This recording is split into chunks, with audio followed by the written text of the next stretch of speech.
Well, boys, looks like you started the fun without me. You're all sick. Every last one of you.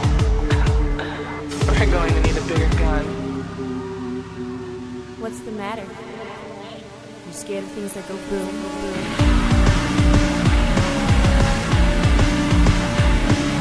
Give me one goddamn reason why I shouldn't grow your goddamn brains all over that goddamn wall. This thing on. My name is Eric, and I'm here today with Michael. And Michael, what's did the show start? What's happening right now? I think the beginning of my little cute intro there might have gotten cut off. It looks Yeah, like. I'm pretty sure that got cut. I'm actually looking into the future right now. And oh Jesus. So your name is Eric. Yeah. I'm still Eric, and you're Michael. And there's movies on the show. You can use the chapters that are embedded in the feed to skip to the other films. If you don't understand how to use chapters, just to kind of collect some data here, do a little data mining, send us an email, doubleFeatureShow@gmail.com, and one of us, me, will personally explain to you how chapters work. Sure. Well, maybe explain the problem you're having with chapters. Yeah. No, so if you don't get chapters, we'd actually like to know, because after 4 long years, I'm starting to feel like this intro is a little redundant. Yeah. So I don't know. Speaking of intros, what are the movies spoilers. we're spoiling? Well, I think we talked about last week we're going to do 2 documentaries of questionable integrity. So those 2 documentaries will be Exit Through the Gift Shop and The Last Exorcism. One I believe and one I don't. Actually, I don't know. That's correct, but that's in the reverse order, I think. No, it's not. I'm already confused. You know what? How about we cover that in the individual films? All right. We're going to start with Exit Through the Gift Shop, otherwise known as the Banksy film. Right. It's a misnomer right off the bat. Yeah, it certainly is, isn't it? How much would you say you knew about Banksy going into this? Oh my God. Instead, I can't put a number on it, but what I can say I did know was English graffiti artist. There you go. Dark did intro for The Simpsons. Oh, sure, yeah. That's it. That's really all I knew. I didn't know any. I had seen his art, but nothing stuck in my brain. I think I knew the rat thing was part of his his deal. I'd seen a little bit of Banksy stuff, and I still don't know anything about street art. But Exit Through the Gift Shop does this amazing thing where it acts as the perfect introduction to street art, but then it also functions on this higher level. Sure. And so I want to talk about it a little bit as that intro to street art first, before we get into where it transcends from great to fucking brilliance. Yeah. Because there's definitely a point at which it does that. So right away, I'm feeling like it's French heist time again, like we're doing Man on Wire all over again. Yeah. Now, this is the French in America, or right. a French man. A Frenchman in America. In America, discovering street art, and we're going to discover it along with him. Yeah. A perfect setup. Yeah. Do you get an idea by the time you kind of reach the end that you have some notion of what street art is or how it works? Or yeah, well, by the end, I don't know. I can't say. I've seen the film. I know how it ends. Sure. So I can't say that I know what street art is just by following the former plot of the film. What I can say is I'm into street art. Yeah. And I want to do street art. Oh, I think everybody comes away thinking that same thing. I have no idea what fluid they have on their brooms while they're sweeping things onto the wall that makes it stick. I have no idea what makes things cool and what makes things lame. I understand that it probably has to be black and white. That's something I learned. Right. And that you have to do it quick and you have to do it high. Yeah. Altitude-wise, high, sure. But honestly, I don't know shit about street art other than it's awesome. It's Google really could fucking cool. probably show you. Yeah, but also if you we're just not try double and Google show. If you try and make out with a street artist for literally months of your life, you may learn the chemical composition of street art saliva. You know, I'd like to think that I gained something from that traumatic experience. Perhaps a demon. The other place you could just go is Kinko's, because apparently that's all you need to do. Kinko's is, God, you know, when I think about the legality of street art, and we could do a whole fucking show as libertarians and artists on legality in street art, how do you feel about it? That conversation kind of has itself, so I feel like it's pointless for us to do so. But when you start to think about, as you're watching the movie, you're thinking about the legality. Some people's faces are blurred, some people are famous. Banksy is one of the biggest names, and he lives in anonymity. And the second biggest name, who I won't name, lives in non-anonymity and got his spotlight in the fucking movie. Yeah. All right, it was Shepard. You saw the movie, you know who it is. If you didn't see the movie, you don't know who it is. It's Shepard. So as much as Terry might be an alibi in what they're doing, there's that line you cross of, creating the documentary and creating the contents of the documentary, right. Impacting your subject matter.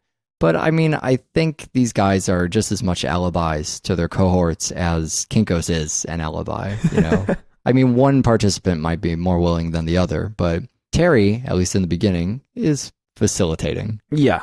When I know I mentioned a couple times, especially around when that bootleg came out, but I did some stuff for the Birthday Massacre, and we set up this site, which was called TBM Chicago. The idea was it was a Canadian band. We wanted to create a presence in the United States, this girl Andy and I, so that they would come to the United States and play shows. Sure. And it worked. Yes, it did. And we did this mostly using Kinko's, and we would create stencils, and we'd create little sticker things, and we would put them up at malls and whatever. I don't know if it had any impact on helping promote the band, but Kinko's was actually amazing and perfect for, you would be astonished the kinds of crazy things you could have made at Kinko's for legally dubious artistic and promotional purposes. Thanks, Kinko's. So we start to get a lot of the ideas of what these different pieces of street art mean, and that's where it feels the coolest to me. The Space Invaders stuff is great right away because it's just it's highly accessible. You don't have to think about it too much. It's kind of poppy. But we get into that obey idea, and that's the first time we get a really layered idea that I like a lot. Real power from perceived power. Yeah, exactly. That's brilliant. I love that. It's so hard to do documentaries on this show because we're always divided between talking about how the documentary was done and the ideas in the documentary. Right. And so they spell that stuff out pretty well, and I don't want to go over it too much, but just the idea that you create this obey thing just to create it. Sure. Well, he said it was an inside joke, right? Yeah. And he doesn't explain the joke, which is even better. Yeah, I know. Yeah, and then it becomes widespread, and people ask about it, so that helps spread it more. It's the perception of power, giving something that had no power, real power. That's fantastic. And it's an early look into what we're going to get a little bit later. I think on a much smaller scale. It's what kind of ends up ballooning in that same sort of meta way, that same self-commentary or self-fulfilling way that Obey does. Now, Terry, our filmmaker, or at least our perceived filmmaker, is on a hunt for Banksy. And well, eventually he's on a hunt for Banksy. Sure. At first he's just on a hunt for something to film. Yeah, and he finds some people to film, and then he starts a collection, and he starts to get all these tapes. He loves a very specific piece of filmmaking, which is capturing things on film. He doesn't like cataloging it. He doesn't like batch importing it. He does not like editing it. He really has no interest in a final product. Not a big fan of rendering. Rendering, I don't even remember what that is. No, I mean, this guy does not care about the final product so much as the adventure. But he does, and I believe, because I'm like that myself, he wants to capture these moments on film just to know they're there, because they're going to go away at some point. And the street artists, I mean, that idea appeals to all of them, maybe specifically because this medium, unlike almost any other artistic medium, disappears nearly overnight. Right. There's stuff just in the time that we have planned to do this on the show and are recording right now, that things have shown up outside the studio in Uptown where we're at and have disappeared. Right. Well, because it's an illegal medium. Yeah. Essentially. Well, yeah, and depending on your materials, it wears over time, or you do it in a place that's temporary. There was some construction over here where there was some great street art, and it disappeared because they took the boards and stuff down. So yeah, it's very temporary, and so he wants to capture that. And as he gets this collection, he's missing Banksy. So when he gets Banksy, this is really the point where, if this documentary wasn't already kind of cool, the fact that Banksy is in it, no one's ever had this look at him before, this kind of exclusive access, barely even in print, let alone on video. Right. And so that makes this an important it makes it a historical piece of film right there. Just seeing, if it were nothing more than Banksy assembling the rat stencil, that would be enough just to go, this is the only, it's fucking Bigfoot footage at that point. You know what I mean? It's the only Banksy we have captured on tape. But then he gets to see inside Banksy's studio. Right. Well, he gets to see inside Banksy's life. Banksy comes out and says, well, he kind of became a friend. Yeah. That's this goldmine moment in the movie, really too, because you have this enigma of an icon in, I mean, he is the name when it comes to street art. Absolutely. And then you get the admission that now your lead, the person who's running the film you're watching, or so you believe, is now in the inner circle with Banksy, all because of his unrestricted access with his Disneyland stunt. Oh God! Well, the Disneyland one's the best, but that's when they're starting the installation. So you get that. So you get that behind the scenes look at the installation. But man, even that few seconds of footage of his studio, that's Bigfoot was such a good comparison because you could literally mine over that footage for days. You could spend hours, maybe days, combing through, trying to look at every piece of, every material he uses. This is the fucking Picasso of graffiti art. This guy popularized it, at least in the United States, and still has some of the most prolific work in that medium. Right. So you want to know, and it's a secretive medium, and he's anonymous. I mean, everything is a clue. Right. You know what I mean? Every last little detail. You have people, I'm sure, fucking body language experts going over this and trying to say, well, what do we know about? Now we know what his hands look like. We know what method he's using. We know these little things. But then there's these other great pieces of art you would never see. Things like the forged money. Right. That you would just never know about, right? What did he say? Millions of pounds or whatever, right? In forged bills that are just sitting on a shelf because they weren't intending to counterfeit. They were just intending to. They were making a statement. They were making a piece of art, but apparently in England they weren't paying close enough attention to the notes, and essentially it turned out that they had made £1 million in counterfeit money, and that's prison time. Yeah, when you start messing around with guerrilla art like that, you just naturally, the art folds onto itself. Right. You intend to just make a bill, a fucking note, and people look at it and kind of think, oh, this is wrong. Yeah. This isn't what I thought it was. Wrong. And maybe if you're lucky, what does this mean? Why did someone do this? But then when people start counterfeiting or using it, really accidentally to buy things, you've created this whole thing that you didn't even intend. You found out this whole thing. Well, it's just another example of the implied power. It's the fact that people are using it as currency and no one's paying close enough attention. That makes it a crime. It's not a crime by necessity. It's a crime in practice. Yeah, and then it becomes a largely accidental crime as well, which makes you think about things like crime law and the physicality of our currency. Right, and then where the responsibility is drawn. Is it Kinko's fault? Yeah, that kind of thing. I'm sure they didn't make those at Kinko's, but the rules there are a little more strict, although I don't know overseas. I really don't know. One of the things that this documentary conveys really well is the tension you feel from this kind of illegal art. Sure. I feel tense every time I see anybody posting anything. You know what I mean? Especially if a squad car comes by or whatever, but just once they go out at night, and having been in a couple of those situations myself, it just seems even if you're not doing anything wrong. Yeah. I went to school for 2 years down in downtown in the Loop in Chicago.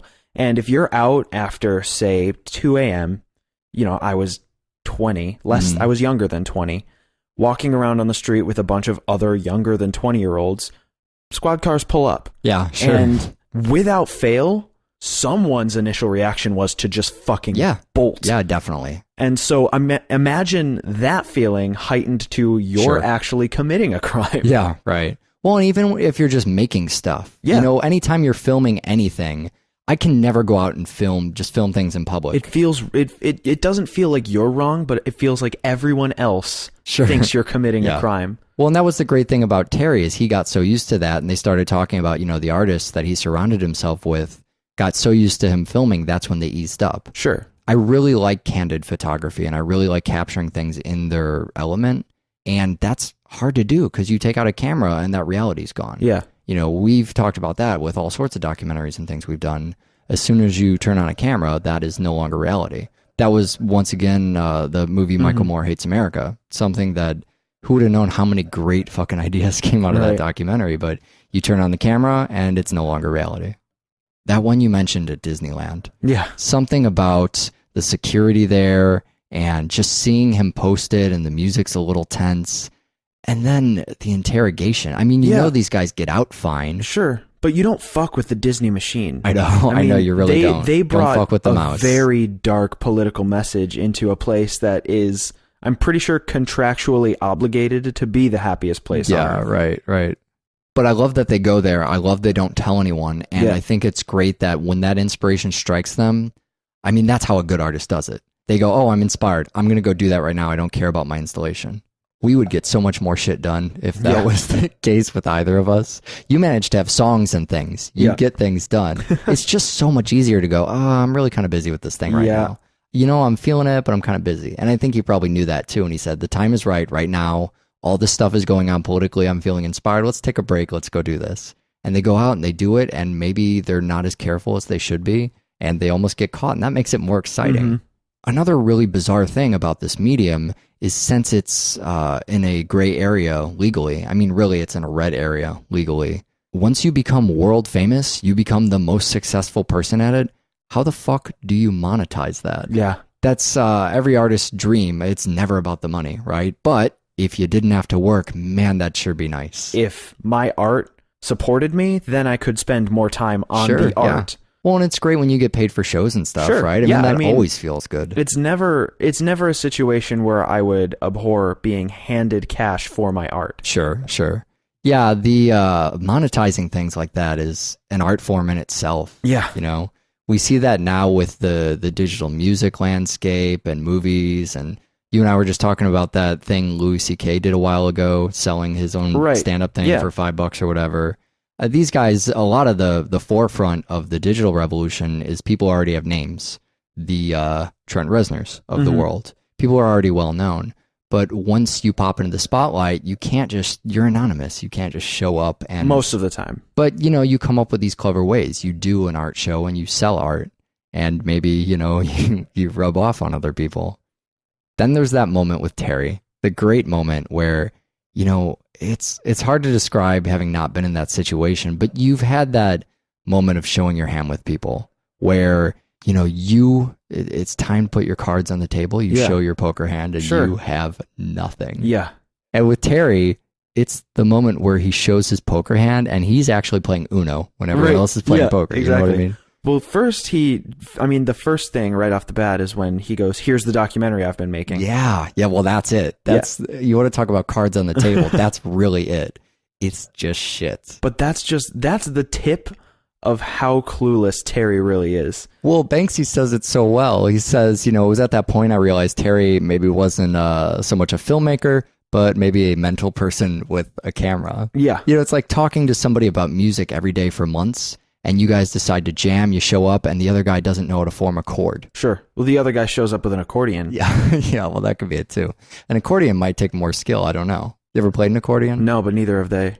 And so this is that final point. This is up to now, there has been these great moments in this documentary that make it an increasingly better, more historical, and more important landmark in this medium and for everything that's happened to graffiti art. But then it transcends, as graffiti art itself often does, from great to astonishing. Right. To, you know, it goes from being an important piece in that medium to really validating itself in other mediums. Right. It holds up the entire art form as saying, here's why this is important. Not only are we going to make something great about street art, but we're going to give you an example of why street art in itself is an important new thing. Right. And it only works by its own success. It does. By the last third of the movie, when Mr. Brainwash comes out, if you don't get street art, you don't realize that he sucks. Sure. Well, but the fact that you have been brought up on street art at this point, you get it. You know, somehow, intrinsically, you know what's good street art. Yeah, you do. And you know his is bad. Well, isn't that amazing? You know, it's this... we were talking about Carl Pilkington a ton it's dead on the Cemetery Junction show. Fucking dead on. I mean, that's part of the accessibility that people don't realize. You don't have to know street art or really even be interested in it. This is just an experiment in learning something you have no idea about and then knowing it better than the guy the movie is about. Right. Then suddenly using this collection of knowledge, you have, it teaches you, it brings you in, it creates an inside joke for you. And then you use what you learn to enjoy someone else's ignorance. Right. And the best part is that he's a documentarian of street art. Right. He has 10 years on you and I. Yeah. And he doesn't fucking... How could you not get it? Well, I think that it gets even fucking funnier when it boomerangs back and he makes $1 million. Sure. Oh, I know. Well, that's the commentary part, right? So this starts to answer questions not just about street art, but about modern art. Sure. These questions people always have if you detest modern art or you're new to modern art, contemporary kind of art, where you walk into the gallery and you see a toilet turned on its side. Yeah, whatever stupid installation or installation that you just don't agree with or don't get. And you're mad that, oh, that's not art. Right. How could this be considered art? You don't even take a second to ask what does it mean? Or maybe you do, and maybe it's not art. Maybe all modern art is, I was going to say rubbish, but let's not go there. Oh, Damon, you sneak your way into all of our shows. It kind of brings up this question. At this point, the audience, they may not know what art is, but they know what isn't art. Yeah. You know? You walk into that gallery and you could point to things and go, oh, I see what they're trying to do there. And that is definitively the wrong thing to do. Well, I mean, don't be cruel right off the bat. Mm-hmm. That's the first thing you see of Mr. Brainwash. That's before you know he's Mr. Brainwash. Yeah, right. And it's just Elvis, but they replaced a guitar with a little play school gun. Oh, man. And then it's called Don't Be Cruel. Yeah, and this says something about genius too, because having been around Banksy, knowing the little that I do about Banksy, I might look at that piece without knowing anything about it and go, oh, that's Banksy. Right. Because this guy has been around him so much, just by osmosis, he's getting some of the icons and some of the imagery, the juxtaposition of these different things. You start to realize that he doesn't have a creative force. No, he doesn't. Terry doesn't have a creative force at all. He's a documentarian. He's got the camera on. He basically has just been copying other people. Yeah. Literally, he's copying them onto film. Sure. And then that translates directly into his art form. He's just doing what he's seen the best of the best do. Yeah, and you start to realize when there's nothing behind that. Because otherwise it doesn't matter. He's making art and it's similar to Banksy and maybe it's not original, but it's still good. But if there's nothing behind it, that's when it's terrible. Sure. When you start to see that he's creating this art in mass on a conveyor belt by hiring people off of fucking Craigslist or whatever, that's when you know, first of all, he's farming out his bad art, and secondly, it's terrible art. And then when you ask him to explain it or to talk about it, some artists take the approach, and I barely ever made anything interesting enough for anyone to ask me about, but obviously I have a show on the internet and I love talking so much. I'm not the type of person who's quiet about things they make. Right. But a lot of artists take the approach where they just don't talk about their stuff. Yeah, that's what I do most of the time. Yeah, right. And that's a great approach because then if you don't know what the fuck you're doing or you haven't even figured it out yourself yet, nobody knows. Yeah. But he is like I am. He loves talking about stuff. And he may be the only person who makes crappier art than I do. He just has no concept of what... Well, you see, it's Elvis. But instead of holding the guitar like Elvis would, he's got a toy. His toy gun says Fisher Price. This is a soup can. I repeat it a lot. Yeah. Life is beautiful. Oh, Jesus. It's terrible. But then you're right. It's once again folding in on itself. It's a commentary on artistic interpretation, too. He makes $1 million in his opening. People go nuts over this stuff. And a couple of people do get it. There is a glimpse of hope. There's one guy who says, you know what? I see a lot of the same stuff here. He's exhausting this simple formula he's built, but maybe that kind of says something as a collection about pop and celebrity, which is true. It might say something about those things. Certainly, again, in that Carl Pilkington way, the existence of this man has said a lot of profound things in the art world, but his work is crap. And some people realize that. Not a lot of people realize that. From what I've read, his smaller collections and shows that weren't, as highly celebrated with that kind of publicity and celebrity around them haven't done as well. So maybe people in the art world do get that, and maybe they don't. But it also speaks to how people read their own art into someone else's. Sure. Which is something that you and I now do for a fucking living on this show, is look at any movie and find things in it, even things that, let's be honest, sometimes aren't there. Yep. But that's not the point. The point is to have conversations and bring those things up and find anything we can find. Yeah. Contribute anything we can. And so that's what we're doing here, is we're looking at his pieces and trying to figure out, I mean, some of his stuff is so bad you can't even have that conversation. Yeah, it's true. Not even if you want to. So the one thing that I found very powerful about the way the story is told is at the beginning, Terry, you were just absolutely, you adore him. He's this cute little guy. Sure. He's really endearing. I mean, likening him again to our Man on Wire hero. Man on Wire, Philippe.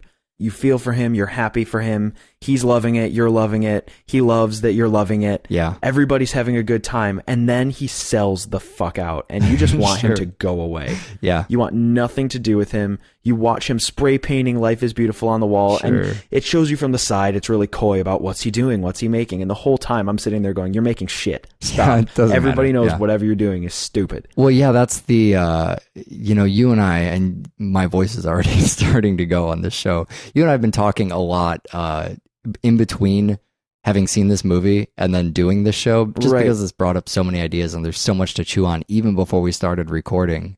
But I kind of liken that to Scarface Yeah. or any kind of, the rise and fall of story, seeing someone go from nothing to a big, grand, whatever. And there is key moments in, to consider him as having a character arc of, it's almost classic, the kind of character arc he might have. Right. Of coming up among the greats and then getting this delusion of greatness Sure. himself. Of these different moments where, he's injured for his art. He suffers for his art. And he's almost created by the people who actually know what they're doing. Shepard and Banksy both endorse him, right? Sure. Both begrudgingly. Sure, But yeah. they still do. And at the end of the day, they both just realize they've They kinda hate created an themselves utter for it. monster. It's it's Frankenstein. Yeah. Yeah, and I wonder about that too. In the same way when we talked about Catfish, that was one of the things we brought up. Catfish is another documentary and it's so good. Some people don't even believe it happened. Mm-hmm. I remember bringing up, I don't even know if this made air, but prankumentaries. What a lot of people are referring to this kind of class of documentary as I'm Still Here or whatever came out kind of Sure. around the same time. There was a lot of this stuff. Some of it obviously hoaxed, some of it just so good people questioned it. And I don't know if it was something about that particular time when this came out that people were just highly doubting of what was being presented to them, which is great that there was an era for that. I guess that's good. But there are people who think that this character is so pitch perfect that it was a creation of Banksy's, in the same way that people doubted Carl Pilkington was Yeah. real and thought that Ricky Gervais made him up.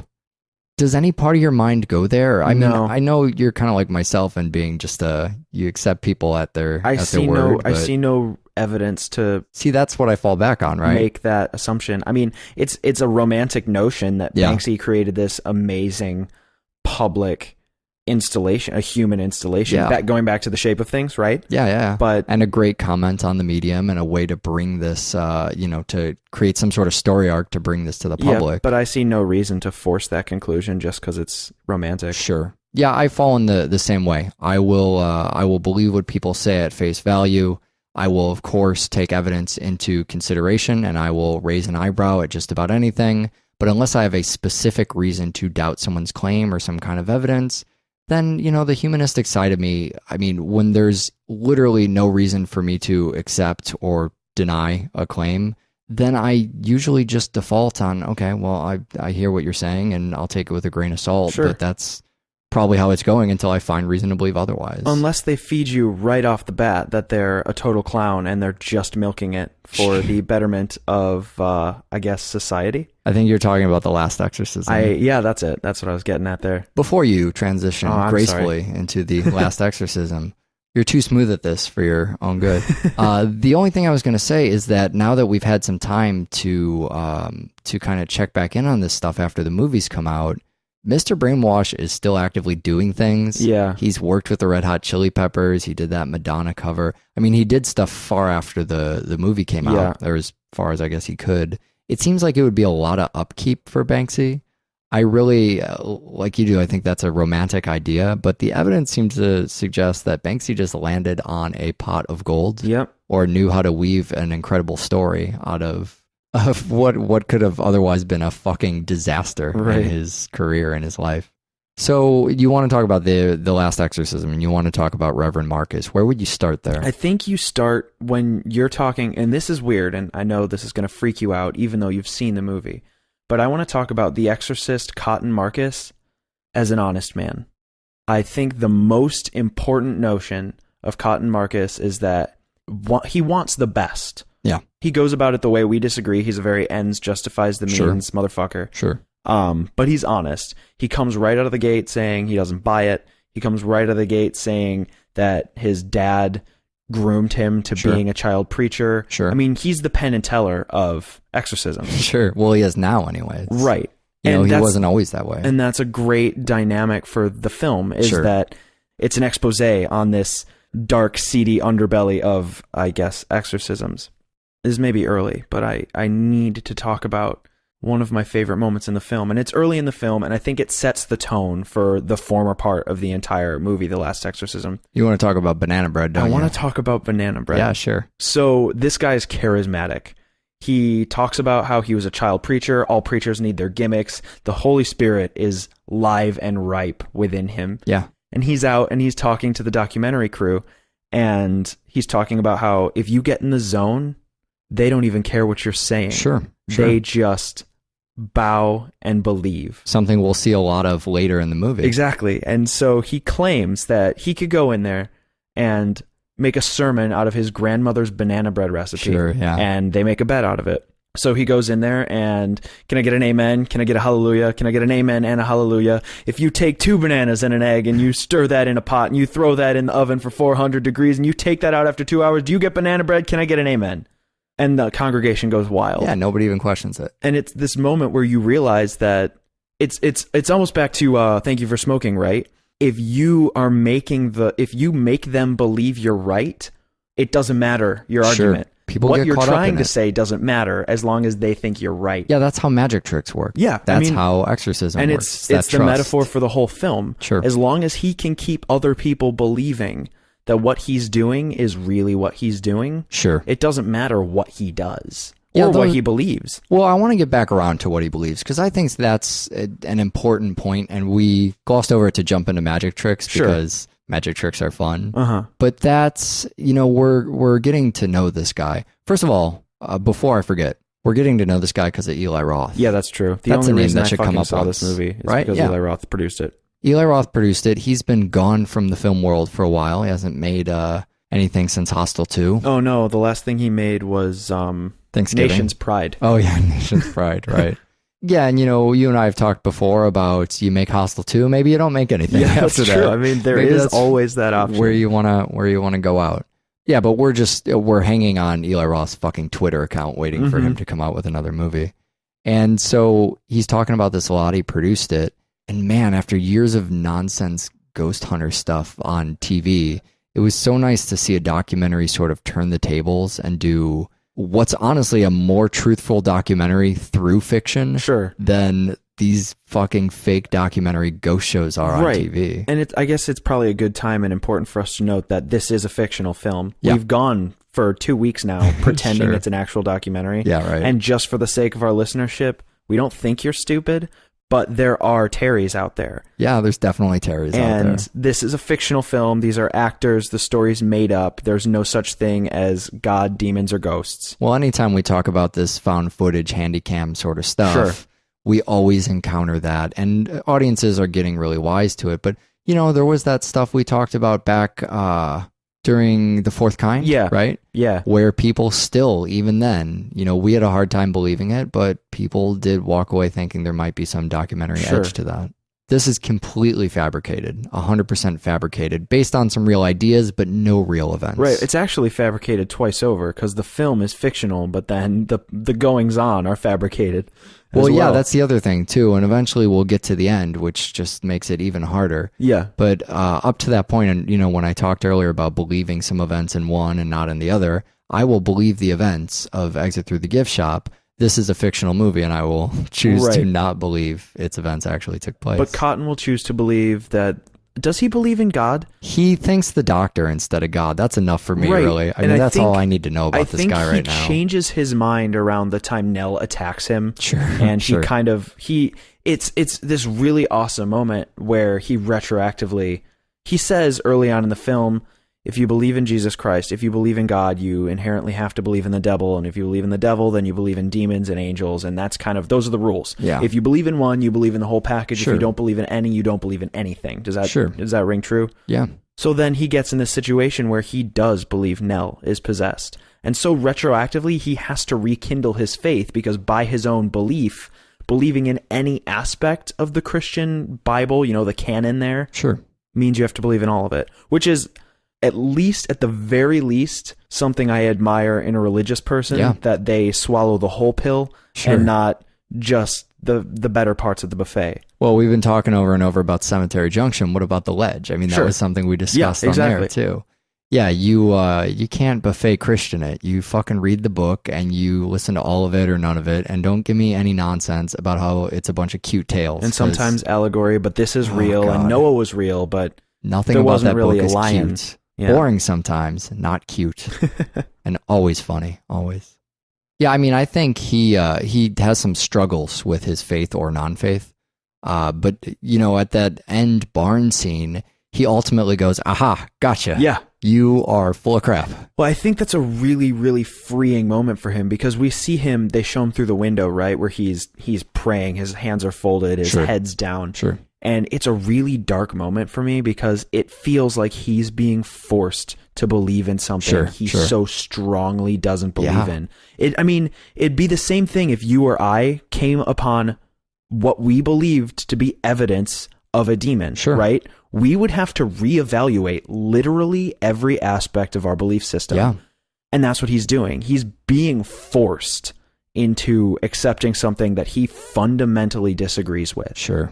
And then he ends up in the barn and blowing job. And oh my God, thank you. I don't have to believe in you. Sure, yeah. You lying little girl. Well, and that's really why I don't care about the ending a whole lot, whichever direction it goes, because if the movie chooses to set itself in a universe where demons are real, as we've often talked about before.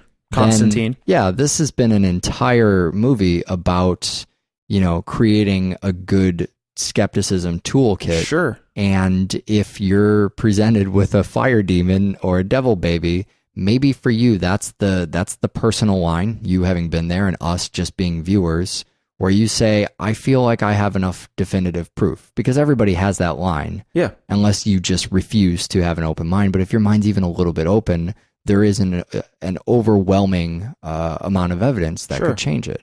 So I don't have any disagreements there. Although there is this common cynical idea, and the one I said we glossed over earlier, that you can cure mentally ill people through fake exorcism. Yeah. And so one of my favorite things about the movie is that it's a grand example of what could happen in those situations. Right.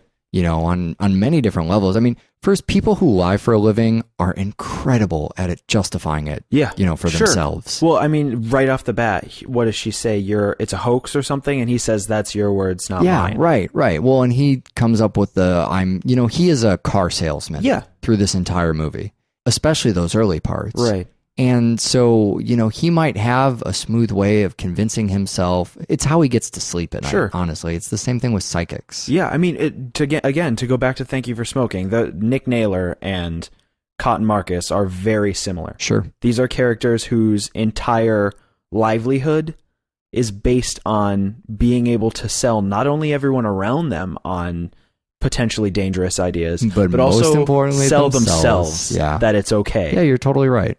And so putting that aside, there's the fact physical harm could come to the people you're exorcising.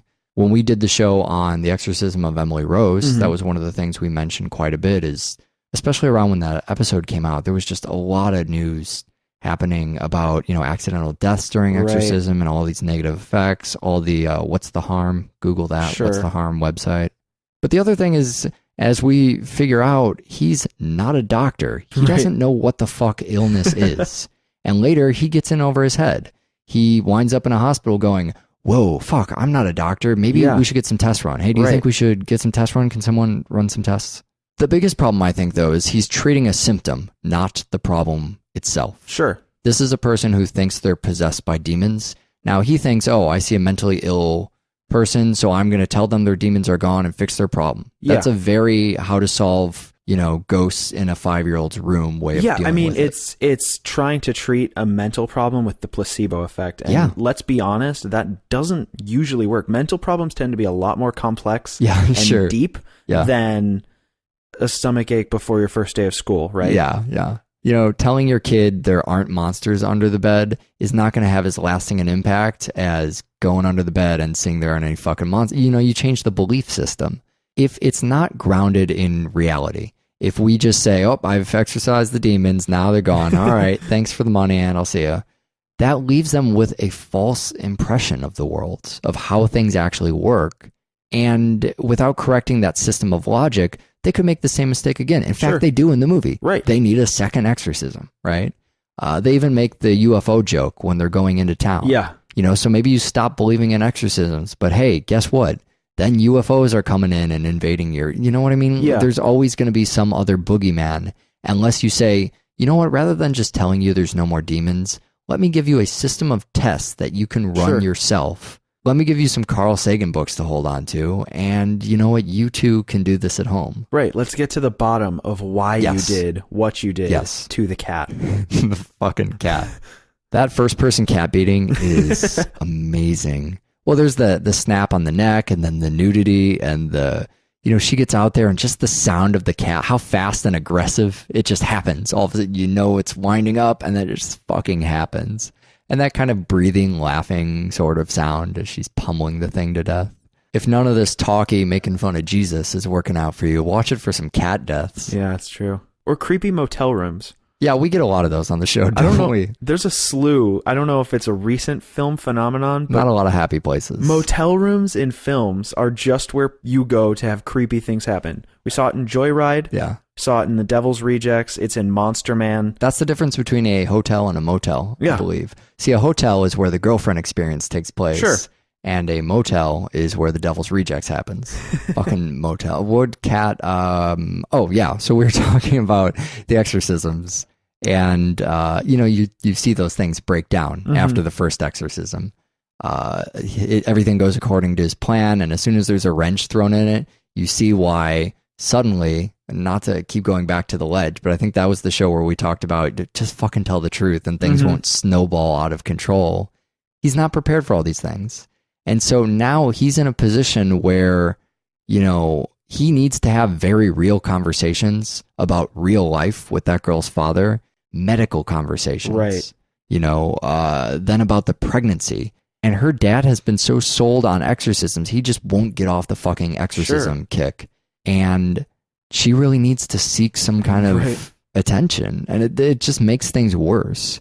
It gets to the point where the film crew reminds him that he's the one who said death is the only salvation. You fucking told him that.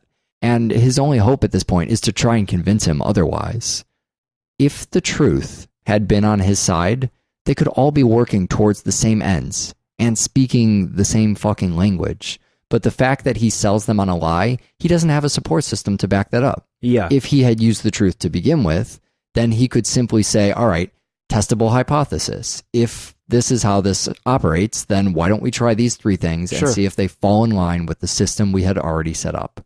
He can't do that. Now he's just fucked because he told a huge lie. Exactly. This is what happens when the ends justify the means. Well, and another big ends justify the means, but this is one I root for only because of its ingenuity. Now I'm curious what you're about to say. Is his gadgets. Oh, yeah. I mean, I don't root for, you know what I mean? I don't root for... You like magic tricks. I think they're... Who doesn't like magic tricks? I just think it's so smart. Yeah. The stupid little things he comes up with in order to create this reality. The little shock rings. Can we call them the pop-offs of his Batman utility belt? Yeah, it's amazing how it goes back to the banana bread. It's amazing how convincing those theatrics are. The mood sells that more than anything. That's why the fuck horror films work. Yeah, because you set up a mood. That was the House of the Devil. Yeah. You set a fucking mood and you just let people sweat in it. And at that point, we're willing to believe whatever the fuck he's selling because he set that mood. The film throws a little score in there, even though it's a found footage thing. But it's making the point too. It's saying, hey, look at this mood we're using to drive things home. And that absolutely makes that point. It helps make that point, definitely. It lets your mind do the work. It haunts you. All the time we'll talk about, Penn and Teller's Bullshit being a great show for skepticism. But I think, that other show they did, Fool Us, before they started doing the Discovery stuff, was another good example just in showing people magic acts and showing, one, that Penn and Teller, who've been doing this for decades, they know the ropes. But two, they can be fooled. Yeah. Otherwise, the show would be impossible. So they can use skepticism. They know all of the things are tricks going in. That's what skepticism tells them, but they don't always know how it's done. So other things you learn from that right away is, one, you don't necessarily have to know how it's done to know that it's not reality.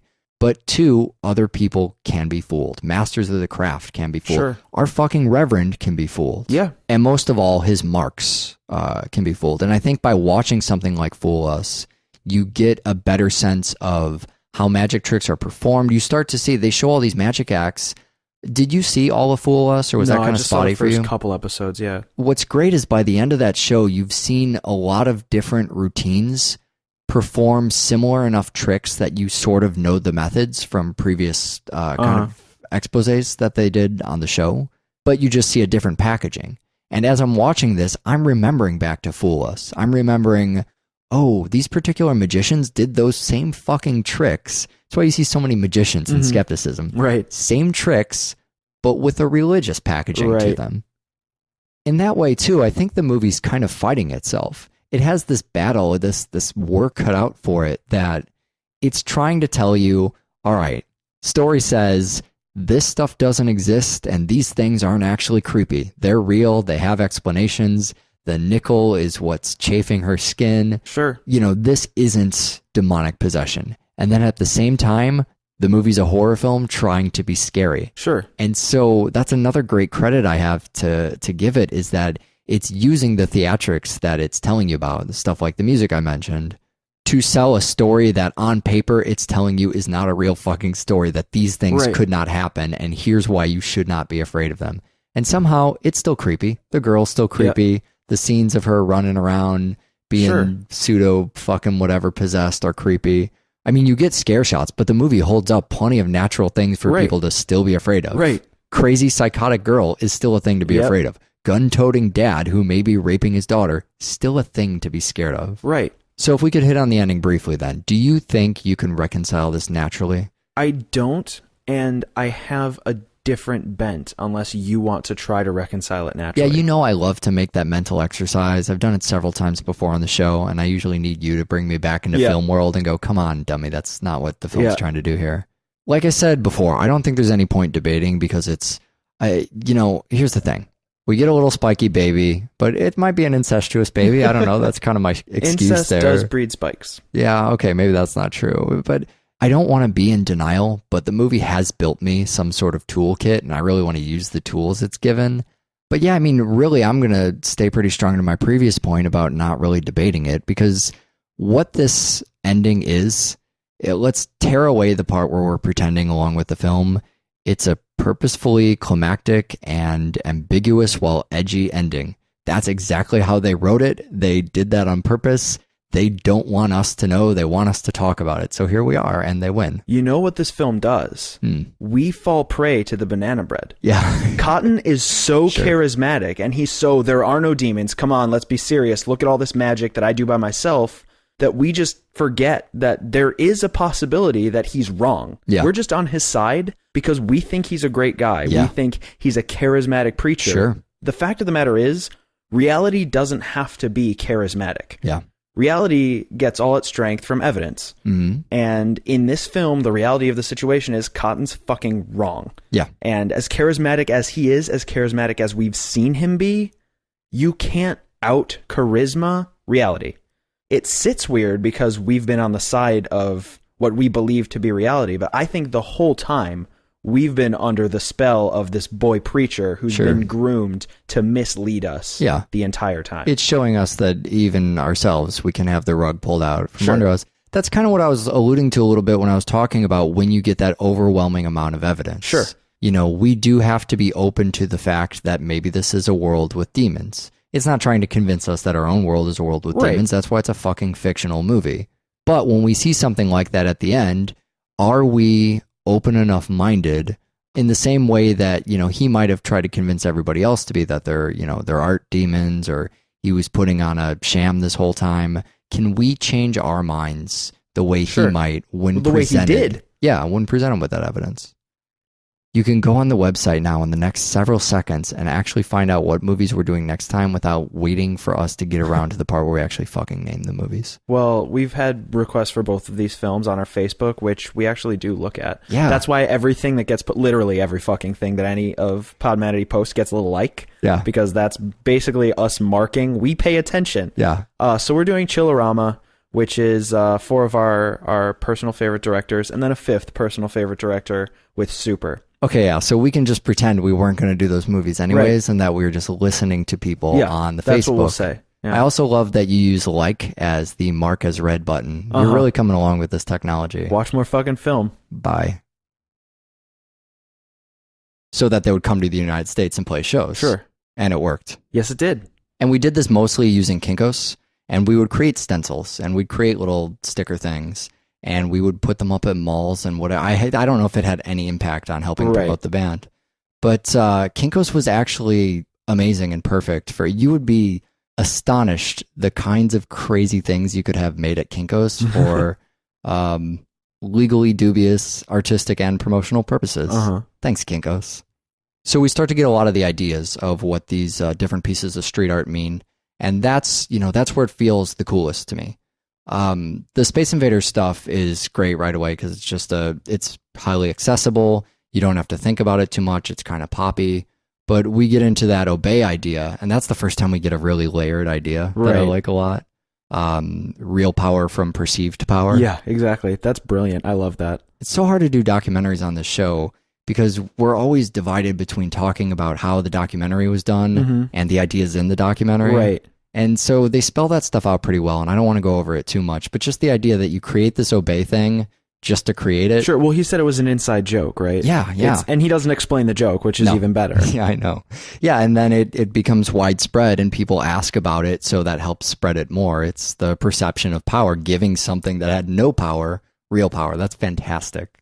And it's an early look into what we're going to get a little bit later. I think on a much smaller scale, it's what kind of ends up ballooning in that same sort of meta way, that same self-commentary or self-fulfilling way that Obey does.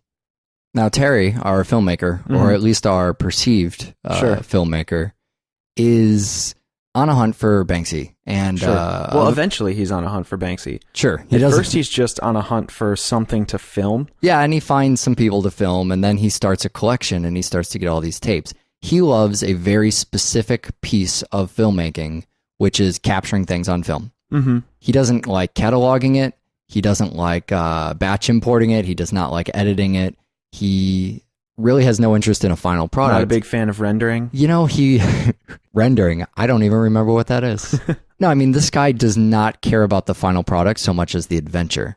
But he does, and I believe, because I'm like that myself, he wants to capture these moments on film just to know they're there, because they're going to go away at some point. And the street artists, I mean, that idea appeals to all of them, maybe specifically because this medium, unlike almost any other artistic medium, disappears nearly overnight. Right. You know, there's stuff just in the time that we have planned to do this on the show and are recording right now, that things have shown up outside the studio in Uptown where we're at and have disappeared. Right. Well, so, because it's an illegal medium. Yeah. Essentially. Well, yeah, and depending on your materials, you know, it wears over time, or you do it in a place that's temporary. There was some construction over here where there was some great street art, and it disappeared because they took the boards and stuff down. So yeah, it's very temporary, and so he wants to capture that. And as he gets this collection, he's missing Banksy.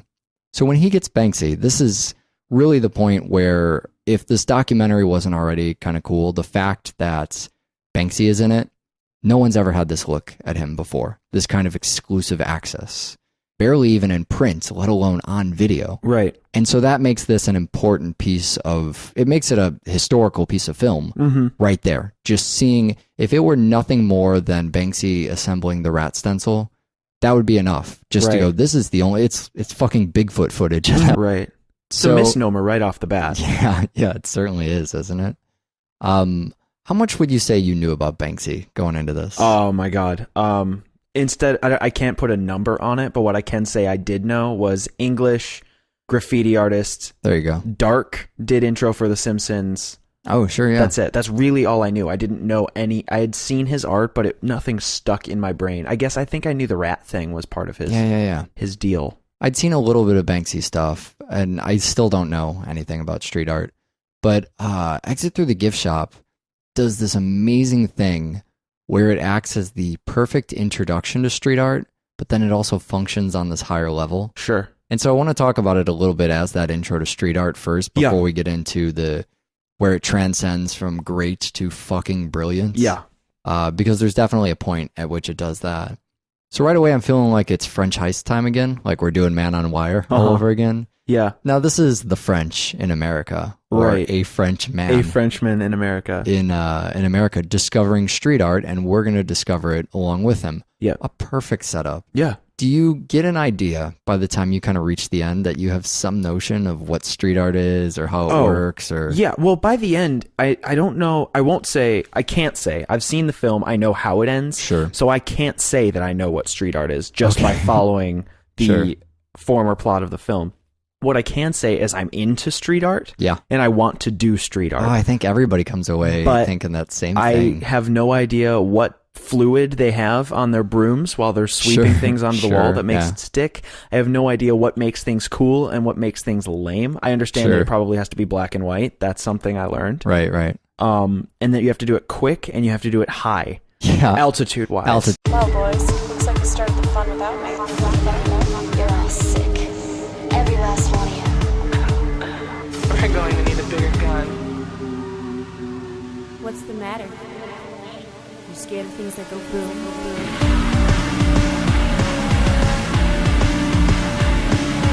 Give me one goddamn reason why I shouldn't blow your goddamn brains all over that goddamn wall. This thing on. My name is Eric, and I'm here today with Michael. And Michael, did the show start? What's happening right now? I think the beginning of my little cute intro there might have gotten cut off. It looks I'm pretty sure that got cut. I'm actually looking into the future right now. And oh Jesus. So your name is Eric. Yeah. I'm still Eric, and you're Michael. And there's movies on the show. You can use the chapters that are embedded in the feed to skip to the other films. If you don't understand how to use chapters, just to kind of collect some data here, do a little data mining, send us an email, doubleFeatureShow@gmail.com, and one of us, me, will personally explain to you how chapters work. Sure. Well, maybe explain the problem you're having with chapters. Yeah. No, so if you don't get chapters, we'd actually like to know, because after 4 long years, I'm starting to feel like this intro is a little redundant. Yeah. So I don't know. Speaking of intros, what are the movies spoilers. we're spoiling? Well, I think we talked about last week we're going to do 2 documentaries of questionable integrity. So those 2 documentaries will be Exit Through the Gift Shop and The Last Exorcism. One I believe and one I don't. Actually, I don't know. That's correct, but that's in the reverse order. I think. No, it's not. I'm already confused. You know what? How about we cover that in the individual films? All right. We're going to start with Exit Through the Gift Shop, otherwise known as the Banksy film. Dude, Wise, hi. Sure.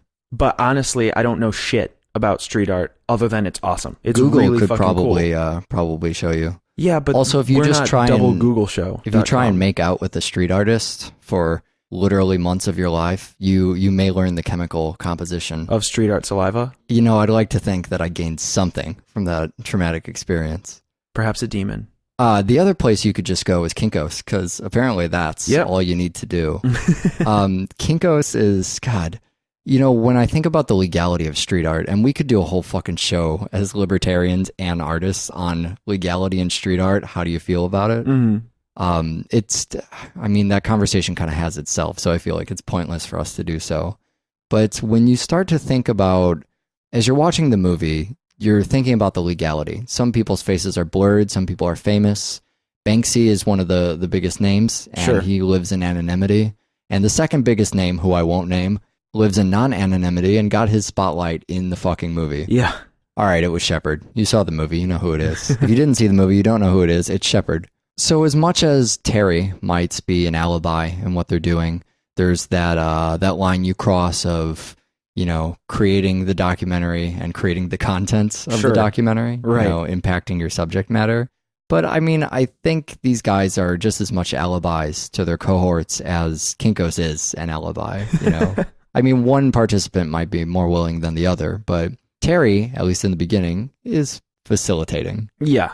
When I know I mentioned a couple times, especially around when that bootleg came out, but I did some stuff for the Birthday Massacre, and we set up this site, which was called TBM Chicago. The idea was it was a Canadian band. We wanted to create a presence in the United States, this girl, Andy, and I.